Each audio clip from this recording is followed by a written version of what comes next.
people. Yeah. Well, and then we should talk a little bit about testing too. One of the things I realized years ago and had drummed into my head as well by people who have built successful software programs and marketed them is that you should be in dialogue with your audience, your customer base, let's say, while you're building it. You don't build something and then launch it and hope everyone buys it. You have to be testing it step by step with the market, with the environment, to see if not only do you have the ideas right, but you have them right at the right time in a way that can be communicated to people that they will want to purchase and will purchase. And so you tested this with Acton Academy, for example. Yeah.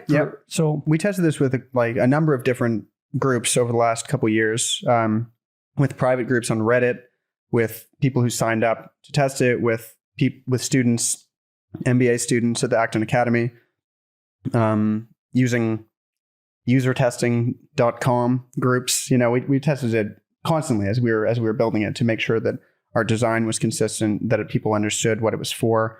And many times they didn't, which is, often what you find when you test software. you get familiar with it and then you think it's obvious because it's now obvious to you. But it's interesting watching people often use a piece of software that you've designed and see where they don't get it. Yeah, isn't that what they did with one of the first Macintosh computers? Right, they would bring grandmothers, I think, people over 60, to come in, and they would just put them in front of an Apple computer, right?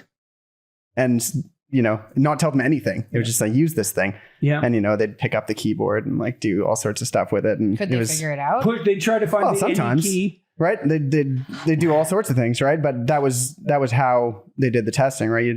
Either you're supposed to give people a task, or you just want to see how they naturally interact with it.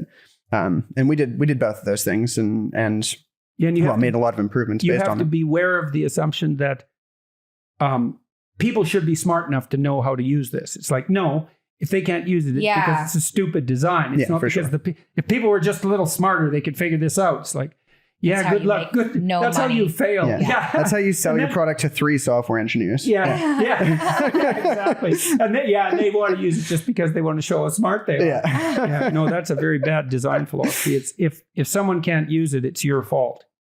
It's the right attitude in business. That's why it's not so much. Yeah, it's like websites when every single website has a formula and looks the same, and one other website is, oh, no, that logo or that button should go in this other corner. Yeah. Well, and that's the modern internet, right? Like is that everything looks the same because, then people can use it. Right. You build in redundancy. Yeah. And you violate conventions at your peril.